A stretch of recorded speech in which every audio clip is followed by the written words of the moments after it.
వేల కోట్ల కుంభకోణాలు చేసిన వారిని వదిలేసి 100 కోట్ల విలువైన లిక్కర్ స్కామ్ పైనే సిబిఐ ఈడీ ఎందుకు దృష్టి పెట్టాయి? టీడీపీ అధినేత చంద్రబాబుకు ఉన్న మేనేజ్మెంట్ స్కిల్స్ లేనందువల్లే తెలంగాణ మాజీ సీఎం కేసీఆర్, ఢిల్లీ సీఎం కేజ్రీవాల్ ఇక్కట్లు ఎదుర్కొంటున్నారా? బ్యాంకులకు వేల కోట్లు ఎగవేసిన సుజనా చౌదరి ఉమ్మడి రాష్ట్ర సీఎంగా చంద్రబాబు ఐఎంజీ భారత్ కుంభకోణం చేసినా ప్రశాంతంగా ఎలా ఉండగలుగుతున్నారు? తన వ్యతిరేకులపై కేంద్ర సంస్థలతో దాడులు చేస్తుందంటూ బీజేపీ ఎదుర్కొంటున్న విమర్శలపై కేసీఆర్ విశ్లేషణ చూద్దాం. తెలంగాణ మాజీ ముఖ్యమంత్రి కేసీఆర్ కుమార్తె శాసనమండలి సభ్యురాలు కవితను, అలాగే ఢిల్లీ ముఖ్యమంత్రి ఆప్ అధినేత అరవింద్ కేజ్రీవాల్ను ఎన్ఫోర్స్మెంట్ అధికారులు అరెస్ట్ చేసిన తీరు ఆశ్చర్యం కలిగిస్తుంది.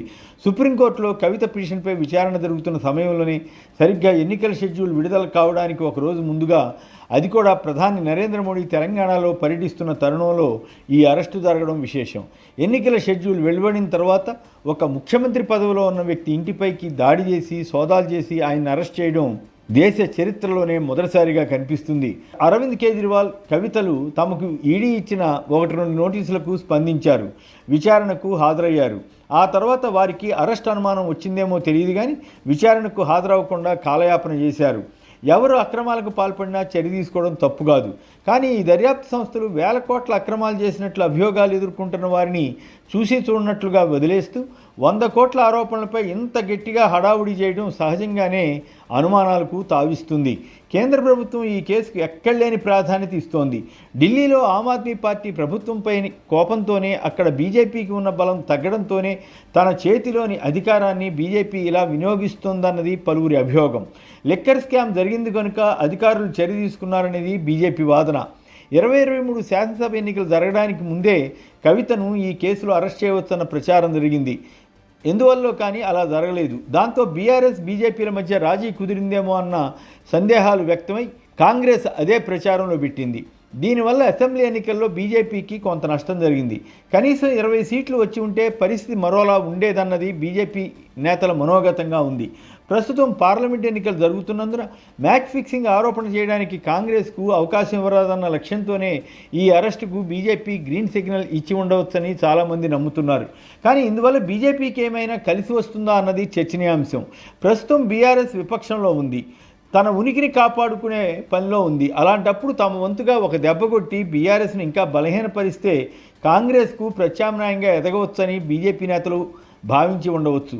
విశేషం ఏమిటంటే బీజేపీ ఢిల్లీలో జరిగినట్లు చెబుతున్న 100 కోట్ల రూపాయల స్కామ్పై ఇంత శ్రద్ధ చూపుతోంది కానీ వేల కోట్ల రూపాయల విలువైన స్కాముల గురించి పట్టించుకోకుండా తమ వైపునకు వారు వస్తే చాలన్నట్లుగా వ్యవహరిస్తోందని విపక్షాలు విమర్శిస్తున్నాయి. ప్రత్యేకించి తెలుగుదేశం అధినేత చంద్రబాబు నాయుడుపై ఉన్న కేసుల్లో కానీ, టీడీపీ నుంచి బీజేపీలో చేరిన ఎంపీలు కొందరిపై ఉన్న కేసుల్లో కానీ, ఆదర్శ్ స్కామ్లో పదవీచ్యుతుడైన కాంగ్రెస్ నేత, మహారాష్ట్ర మాజీ ముఖ్యమంత్రి అశోక్ చవాన్ పార్టీ మారి బీజేపీలో చేరగానే రాజ్యసభ సీటు ఇచ్చిన తీరు కానీ, చీలిక వర్గం శివసేన, చీలిక వర్గం ఎన్సీపీ నేతల పట్ల అనుసరించిన వైఖరులు కానీ ఈ అనుమానాలకు తావిస్తున్నాయి.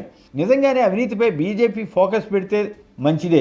అలా కాకుండా కేవలం ప్రత్యర్థులను భయపెట్టడానికి, తన రాజకీయ అవసరాలు తీర్చుకోవడానికే ఈడీ, సిబిఐ వంటి వాటిని వాడితే అది ప్రజాస్వామ్యానికి తూట్లు పొడిచినట్లే అవుతుంది. ఎన్నికలకు ముందు చంద్రబాబు అవినీతిపరుడని, పోలవరాన్ని ఏటీఎంగా వాడుకున్నారని మోడీ ఆరోపించారు. కానీ ఇప్పుడు అదే చంద్రబాబుతో కలిసి మోడీ ఎన్నికల ప్రచారానికి వచ్చారు. పోలవరం ప్రాజెక్టు కాంట్రాక్టర్గా ఉన్న రాయపాటి సాంబశివరావు కుమారుడు రాయపాటి రంగారావు సంచలన ఆరోపణ చేస్తూ చంద్రబాబు, లోకేష్లకు 150 కోట్ల మేర ముడుపులు చెల్లించామని చెప్పారు. అయినా ఈడీ, సిబిఐ ఏవీ స్పందించలేదు. బీజేపీలో చేరిన సుజనా చౌదరి సుమారు 7,000 కోట్ల రూపాయల మేర బ్యాంకులకు ఎగవేశారని, మోసానికి పాల్పడ్డారని ఆరోపణలు ఎదుర్కొంటున్నారు. అయినా పార్టీ మారగానే ప్రధాని ఎదురుగా కూర్చోగలిగారు. ఈ నేర్పరితనం కేసీఆర్లో, కేజ్రీవాల్లో కొరవడం వల్లే ఇప్పుడు కేసీఆర్ కుమార్తె కవిత, అలాగే కేజ్రీవాల్ జైలు పాలయ్యారా అన్న ప్రశ్న సహజంగానే వస్తుంది. ఇంకోవైపు తెలంగాణలోని కాంగ్రెస్ ప్రభుత్వం కూడా బీఆర్ఎస్ నేతలపై దాడి పెంచింది. ఉదాహరణకు మాజీ మంత్రి మల్లారెడ్డి కుటుంబానికి చెక్ పెడుతూ ఆ కుటుంబానికి చెందిన కాలేజీలో ప్రభుత్వ స్థలంలో రోడ్డు వేశారని అధికారులు తవ్వేశారు. ఆక్రమిత స్థలంలో భవనాలు కట్టారని వాటిని కూల్చే ప్రయత్నం చేశారు. దీంతో మల్లారెడ్డి కర్ణాటకకు పరిగెత్తి డీకే శివకుమార్ను వేడుకున్నారు. ఆ మీదట తాము ఎంపీ సీటుకు పోటీ చేయడం లేదని మల్లారెడ్డి ప్రకటించారు. అంతేకాక బీఆర్ఎస్ నుంచి ఎందరు దొరికితే అందరినీ కాంగ్రెస్, బీజేపీలు గుంజుకుంటున్నాయి.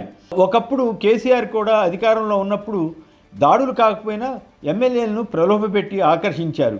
అయినా అది కూడా విమర్శలకు గురైంది. ఇప్పుడు దాని ఫలితం అనుభవించవలసిన పరిస్థితి కేసీఆర్కు ఎదురైంది. నైతికంగా కాంగ్రెస్ బీజేపీలు చేస్తున్న దాన్ని తప్పు పట్టలేని దైన్యంలో కేసీఆర్ పడ్డారు. కేంద్రంలోని బీజేపీ ప్రభుత్వం ఇదే మాదిరిగా చిత్తశుద్ధితో కాకుండా ప్రత్యర్థులను లొంగదీసుకునే వ్యూహాలనే అమలు చేస్తే ఏదో ఒకరోజు ఆ పార్టీ కూడా దెబ్బతినే ప్రమాదం ఉంది. ఇది చరిత్ర చెప్పిన సత్యం.